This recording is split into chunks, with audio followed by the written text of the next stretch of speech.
We leave behind Miletus, the harbor city where Thales, Anaximander, and Anaximenes sought the principle of reality in a material element. We travel now to another Greek world, the south of Italy, the so-called Magna Graecia. There, in Croton, a man of magnetic personality and legendary aura founded a community that was at once a philosophical school, a religious sect, and a political project. His name was Pythagoras. With him, thought takes a decisive turn. The principle of all things will no longer be water, air, or the indefinite. It will be something that occupies no place in space and cannot be grasped with the hands. It will be number. In this lesson we enter the Pythagorean enigma. A figure wrapped in myth, a secret community, and an idea that transformed the history of thought forever. With Pythagoras, philosophy takes a turn that carries it away from the Ionian coast and away from the concerns of the Milesians. Thales, Anaximander, and Anaximenes had asked what reality is made of. They had sought the principle in a material element, water, air, the indefinite, in something that could be seen or touched. Pythagoras shifts the gaze. He does not ask about the substance of things, but about their order. What is the harmony we perceive made of? What lies behind the regularity of phenomena, behind proportion, behind beauty? The problem has two faces that illuminate each other. The first is mathematical. Why does everything in nature seem to be governed by numerical proportions and ratios? The second is musical, and it may well have been the path to the discovery. How can something as immaterial as an interval between two sounds, a fifth, a fourth, an octave, be expressed as a simple fraction? Music, which seems like pure spirit, reveals itself as mathematical structure. Pythagoras generalized this intuition. If sound is number, might not the movement of the stars, the seasons, life itself be number too?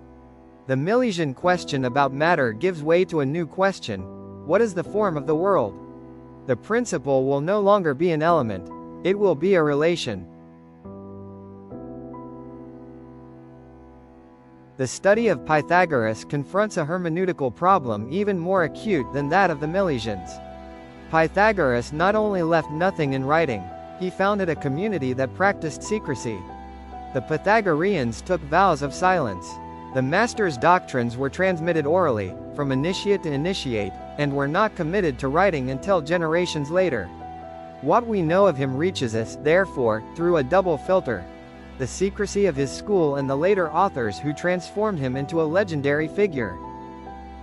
Our principal sources are, once again, Aristotle, who in the Metaphysics and on the Heavens expounds and criticizes Pythagorean doctrines, and above all the doxographers of late antiquity. Diogenes Laertius devoted the 8th book of his Lives of the Philosophers to Pythagoras, a fascinating blend of historical data and miraculous anecdotes. Porphyry wrote a life of Pythagoras. Iamblichus, in the 3rd century after Christ, composed an extensive treatise on the Pythagorean way of life. These are extraordinarily rich sources, but they were written between 6 and 8 centuries after the philosopher's death. Separating the historical Pythagoras from the legendary one is, perhaps, an impossible task. Pythagoras did not teach in Ionia, but at the opposite end of the Greek world. Born on the island of Samos, he left his native city around 530 BCE and settled in Croton, a prosperous Achaean colony on the coast of southern Italy known as Magna Graecia. This region was a crossroads of cultural exchange. Through its ports circulated goods, ideas, and religious traditions from Greece, Etruria, and the Italic peoples. It was here that Pythagoras founded, not a school in the modern sense, but a community, almost a brotherhood, that would transform the history of thought. The Pythagorean community was three things at once. It was a philosophical school, where mathematics, music, and astronomy were investigated. It was a religious sect, governed by strict rules of purity, prohibition of meat and beans, white clothing, long periods of silence. And it was also a political project, which came to exercise considerable influence in the affairs of Croton and other Italic cities. The Pythagoreans did not seek only to understand the world. They sought to transform themselves through knowledge. Philosophy was, for them, a way of life.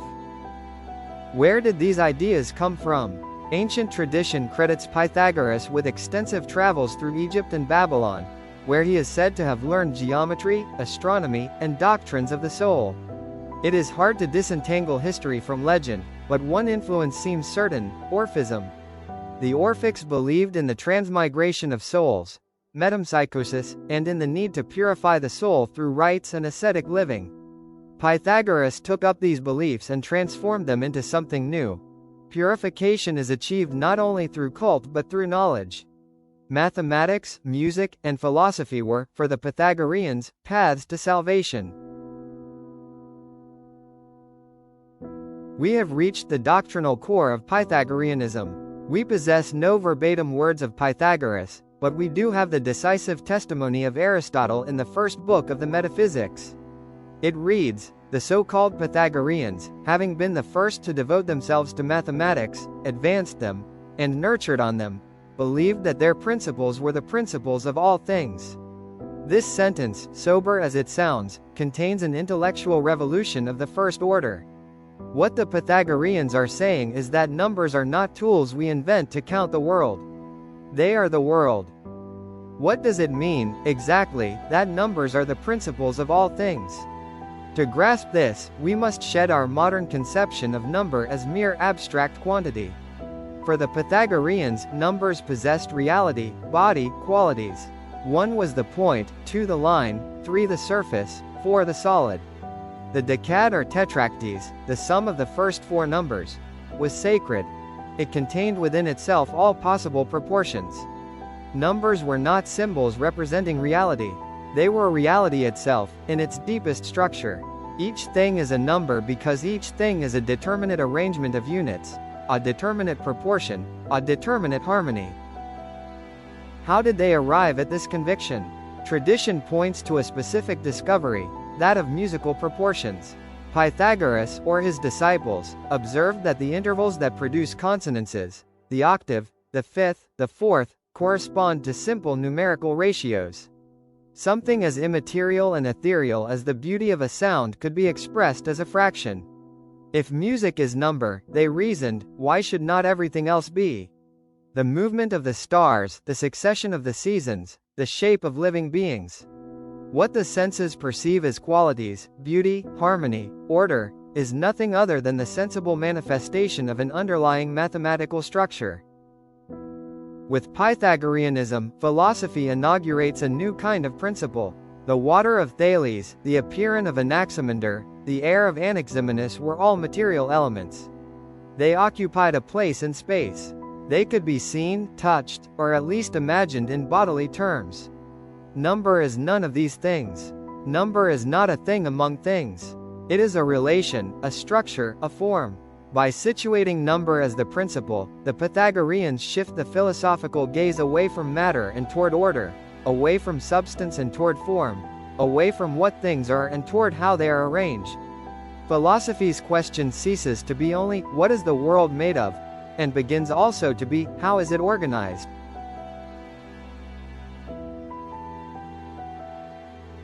The Pythagoreans did not merely proclaim that all is number. Like any genuine philosophical movement, they offered reasons to support it. These arguments are not logical deductions in the Aristotelian manner, but discoveries which, taken together, paint the picture of a mathematically ordered cosmos. Let us examine the 3 main grounds that sustain their thesis. The first ground, and probably the earliest, is musical.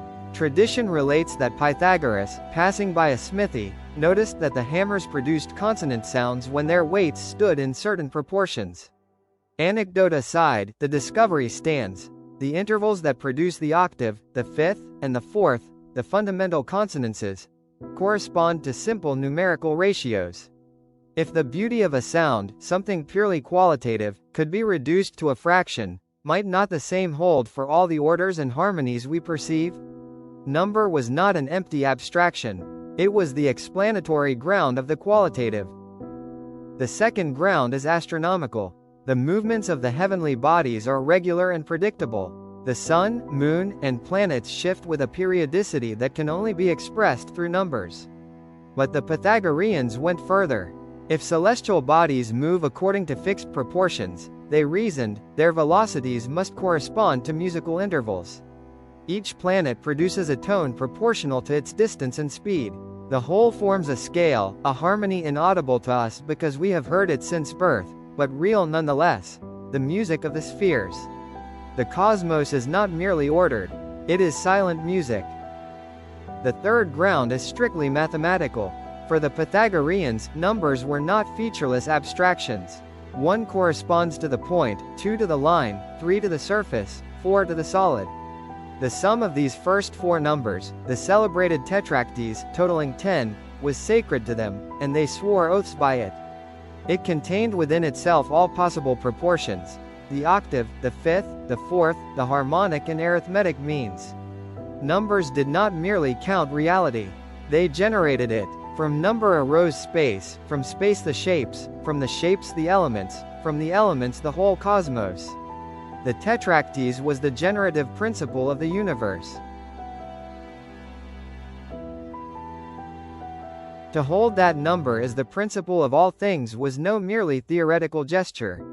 It transformed the image of the cosmos, the conception of the soul, the very notion of what it means to know. Let us examine the 4 main consequences of Pythagorean thought. The first consequence is cosmological. If all is number, then the cosmos is a mathematical order. The stars do not move by divine caprice, but according to fixed proportions that produce a harmony. For the first time in the history of thought, astronomy, music, and mathematics are united in a single vision of the universe. The Greek word cosmos means both order and beauty. The Pythagoreans were probably the first to call the universe by that name, and not by chance. A world governed by number is a world intrinsically beautiful. The second consequence is metaphysical. Reality, for the Pythagoreans, is structured through pairs of opposites, limit and unlimited, odd and even, one and many, light and darkness. But number does not arise from one of these principles alone. It arises from the harmonization of both. The unlimited by itself is chaos, the limited by itself is rigid.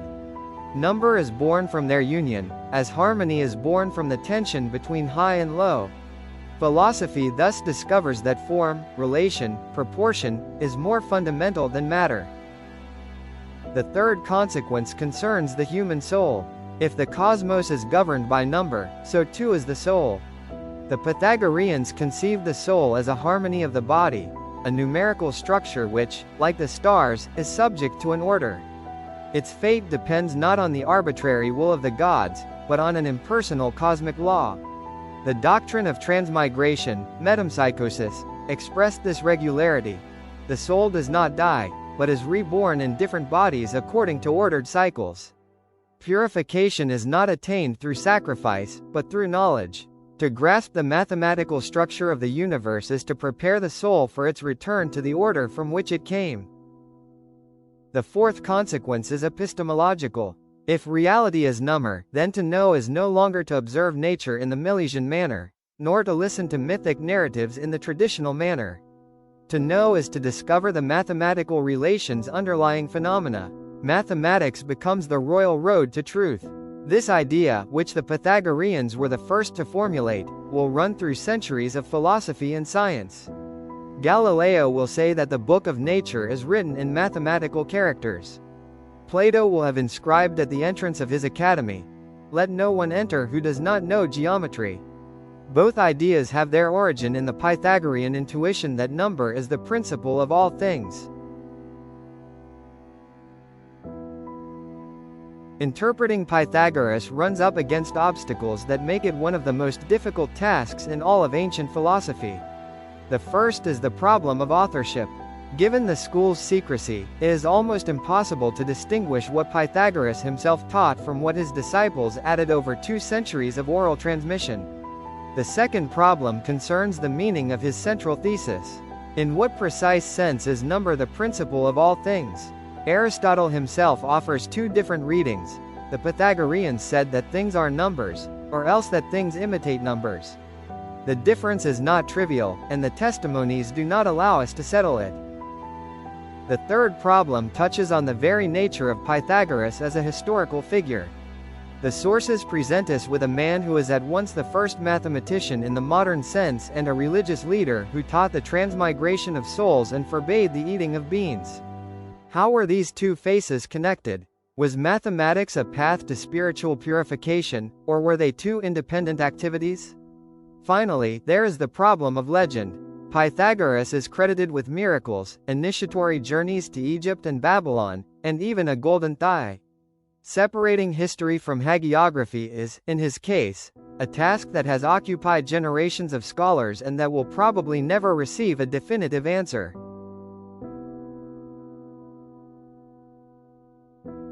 The figure of Pythagoras has drawn radically divergent interpretations from historians. Walter Burkert, in a landmark study of 1962, advanced a thesis that made history. Pythagoras was above all a religious leader, a shaman. Pythagorean mathematics, the proportions, the tetracties, the harmony of the spheres, was not his work, but that of later generations, particularly Archytas of Tarentum. What we call Pythagoreanism would, on this account, be a late construction retrospectively attributed to the master. Carl Huffman, in the 1990s, shifted the focus onto Philolaus of Croton. In his judgment, Philolaus was the key figure, the first Pythagorean to write a book, the one who systematized the school's doctrines, and the one who transmitted them to Plato. Without Philolaus, Pythagoreanism would be almost unknown to us. Against these readings that discenter Pythagoras, Guthrie defended an integrative stance. There is no need to choose between the religious Pythagoras and the mathematical one. For the Pythagoreans, mathematics was not a profane activity. It was a form of purification of the soul, a path to salvation. The two faces not only do not contradict each other, they require each other.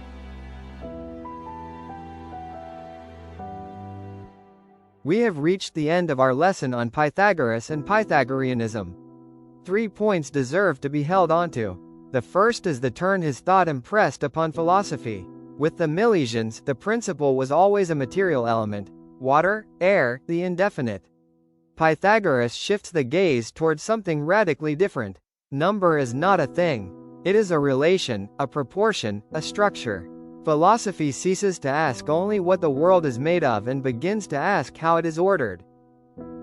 The second point is the discovery that made this turn possible, that of musical proportions. The octave, the fifth, the fourth, the consonances that produce beauty, are expressible through simple fractions. Music, which is pure quality, reveals itself as quantity.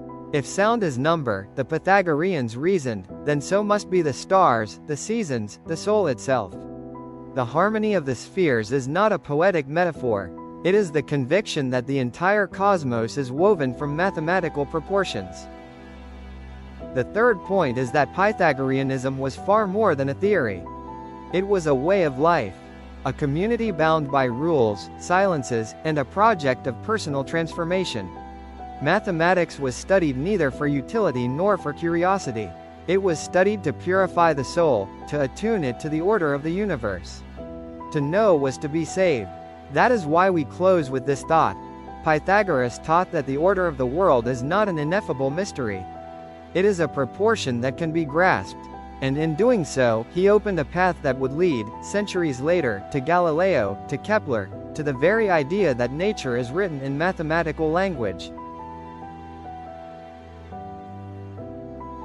For those wishing to pursue Pythagoras and Pythagoreanism further, several works are indispensable. The standard critical edition of the fragments remains Deal's and Kranz's Presocratic fragments, together with the relevant passages from Aristotle's Metaphysics.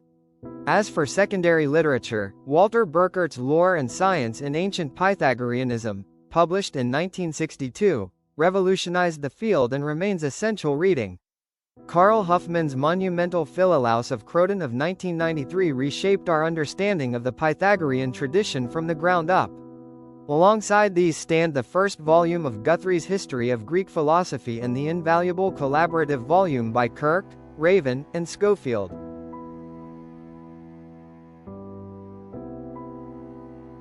In our next lesson we shall enter the thought of Alcmaeon of Croton, a contemporary of Pythagoras who was the first thinker to situate sensation and thought in the brain.